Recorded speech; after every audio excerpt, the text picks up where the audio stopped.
Hello everyone, আশা করি তোমরা সবাই ভালো আছো। জায়গা দেখেই তো বুঝতে পারছো কোথায় এসেছি, আবার বলতে হবে নাকি? তার আগে একটু বলে দিই কিভাবে আজকে এখানে পৌঁছালাম। দিনটা শনিবার আমার অফ ডে। তো শনিবার এলেই নিজের ভিতরকার বোহেমিয়ানটা পুরো খেপে ওঠে।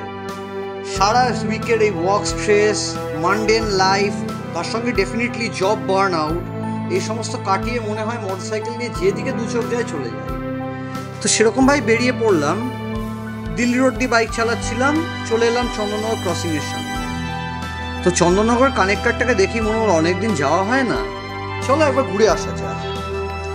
তো এই হচ্ছে চন্দননগর কানেক্টরের উপরে আছে এই ব্রিজটা পার করলেই চন্দননগর ঢুকে পড়া যায়। ধারে এত সুন্দর গ্রিনারি, চারিদিকে দেখে সবুজগুলো দেখে যেন চোখটা পুরো জুড়িয়ে যায়। বাই দ্য ওয়ে, এই রাস্তা দিয়ে যাওয়ার সময় আর একটা জিনিস চোখে পড়লো, যেটা তোমরা হয়তো দেখেছো কিন্তু আমার কাছে খুব আনকমন। গাছে পুরো থোকা লিচু ঝুলছে। এই যে আমি চন্দননগর পৌঁছে একটু কেত মেরে বাইক চালাচ্ছি, ফর ক্যামেরা অনলি। চন্দননগর পৌঁছাতে প্রায় 2:30 বেজে গেল, কিন্তু খাওয়া দাওয়া না করে ভাবলাম চন্দননগর যখন এলাম প্রথমে স্ট্র্যান্ড দর্শন করে তারপরই খেতে যাব। তো এই রাস্তাটা ধরে সোজা চলে গেলাম স্ট্র্যান্ডে। এই রাস্তার ধারে আছে চন্দননগর চার্চ। বহু বছর পুরনো এই চার্চ, এটা চন্দননগরে একটি হেরিটেজ এবং দিস ইজ ভেরি বিউটিফুল। চার্চটার উল্টো দিকেই আছে নদী এবং চন্দননগর স্ট্র্যান্ড। চার্চের ধার দিয়ে গিয়ে চলে এলাম চন্দননগর স্ট্র্যান্ডের সামনে। এই যে দেখতেই পাচ্ছ সামনে নদী, আর নদীর পাশের যে জায়গাটা সেটা হচ্ছে চন্দননগর স্ট্র্যান্ড। তো মোটরসাইকেলটা সাইডে পার্ক করে দিয়ে, আচ্ছা পার্কিং নিয়ে একটা ছোট্ট ইনফরমেশন তোমাদের দিয়ে দেই। এখানে পার্কিং কিন্তু খুব একটা হ্যাপা নেই। কলকাতায় গেলে যেরকম দেখবে অনেক জায়গায় নো পার্কিং আছে, গেলেই ওখানে বাইক বা গাড়ি রাখলেই পুলিশ চালান কাটতে চলে আসে, এখানে সেরকম প্রবলেম। তাছাড়াও চন্দননগর স্ট্র্যান্ডের ধারে আছে অজস্র ছোট ইটারি।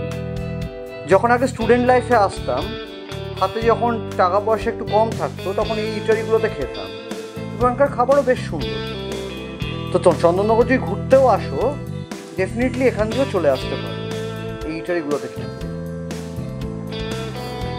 আস্তে আস্তে বেলা গড়ালো। এবার বায়োলজিক্যাল নিড তো ডিনাই করতে পারবো না, পেট চুইচুই করতে শুরু করেছে। তাই রেড চিলিজ রেস্টুরেন্টে গিয়ে একটু খাবার দাবার খেয়ে নিলাম, আর তারপরে একটু লাস্টে শেষ পাতে ডেজার্ট হিসাবে আইসক্রিম সাবলে নিলাম। তারপরেই চন্দননগর স্ট্র্যান্ডে পৌঁছে এক্সটেনশনটা চলে এলাম। ভাই, এক্সটেনশন ফাঁকা পাওয়া কিন্তু মুশকিল। জেনারেলি এখানে সমস্ত কাপড়রা ফটোশ্যুট করে আর তারাই এই জায়গাটা দখল করে নেয়। সেদিন ফাঁকা পেয়েছিলাম, চোখ বুঝে কোপ মেরে দিলাম। একদম ওই এক্সটেনশনটার ধারেই আছে চন্দননগরের আরেকটা হেরিটেজ স্পট, যেটা হচ্ছে ডুপ্লে প্যালেস। ফার্স্ট চন্দননগরের যে ফ্রেঞ্চ গভর্নর জেনারেল লর্ড ডুপ্লে, তার বাড়ি ছিল এক সময়। এখন এটাকে প্রিজার্ভ করে ASI বা আর্কিওলজিক্যাল সোসাইটি অফ ইন্ডিয়া। এখানে অনেকগুলো ফরেন ল্যাঙ্গুয়েজ ক্লাসেসও হয়, যেরকম আমি শুনেছি এখানে ফ্রেঞ্চ ক্লাসও নেওয়া হয়। কিছুক্ষণ ওই স্ট্যান্ডের সামনে বসে আড্ডা মেরে তারপর আবার বেরিয়ে পড়লাম মোটরসাইকেল নিয়ে। এই যে এটা হচ্ছে স্ট্যান্ডের ফার এন্ড, এগিয়ে চলেছি স্ট্যান্ডের ফেয়ার এন্ডের দিকে।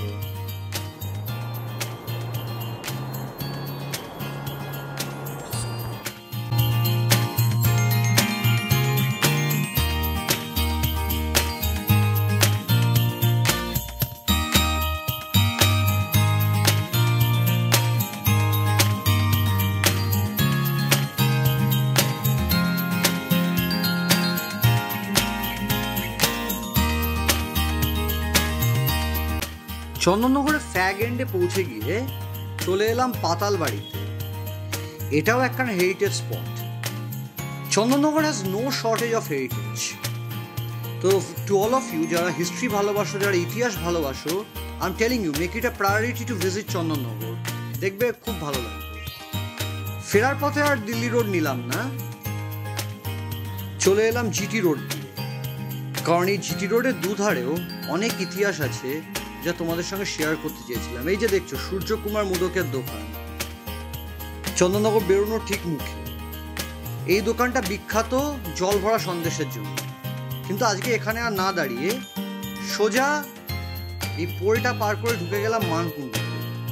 মানকুণ্ডুতে আর একটা সূর্যমতো গ্র্যান্ডসন বলে দোকান আছে, সেখানে এসে আর না দাঁড়িয়ে পারলাম না। রিজন ইজ সিম্পল, আমি পেটুক। যদি আমি জেনারেলি মিষ্টি খাই না, বাট স্টিল চন্দননগরে এসে জল ভরা খাবো না, that's too much two expect. তো বাইক থামিয়ে মিষ্টির দোকানে ঢুকে পড়ে জল ভরা সন্দেশ সাবড়েই ফেললাম। কি করব, সবসময় যে লোভ চাপা যায় না।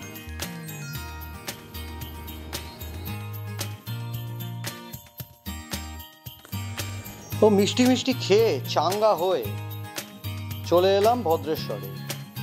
নাও বস, ভদ্রেশ্বর শহরটার নাম হয়তো অনেকেই তোমরা জানো না, but it was very famous. একটা সময় এই শহরটাকে বলা হতো a part of the Rhine valley of India. Rhine valley নিয়ে একটু বলে দেই। রাইন ভ্যালি জার্মানির একটা জায়গা, মাঝখান দিয়ে রাইন নদী বয়ে গেছে এবং তার দুধারে শিল্পাঞ্চল।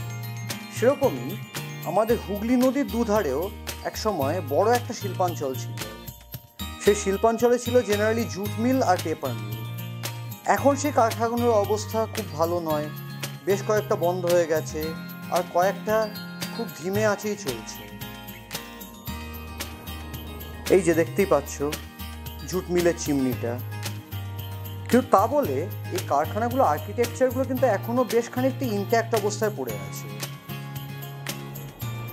এই জুট মিলগুলোর ভিতরে কখনো যদি ঢোকার সৌভাগ্য হয় তোমাদের, তাহলে দেখতে পারবে যে তার আর্কিটেকচার যেমন সুন্দর, তেমনি যেন রয়্যাল, ম্যাজেস্টিক।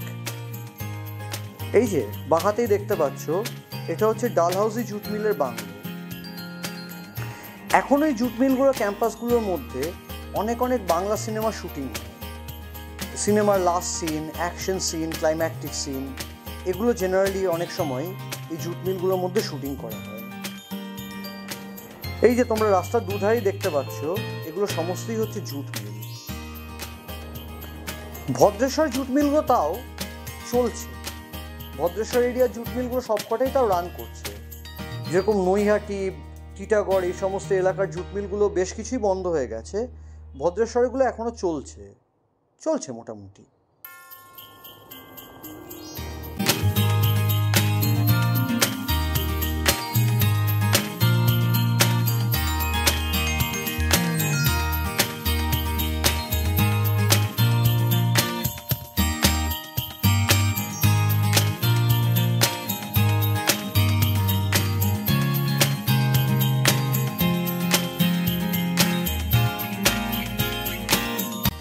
আস্তে আস্তে শিল্পাঞ্চল ছেড়ে, ভদ্রেশ্বর ছেড়ে চলে গেলাম মাহেশের দিকে।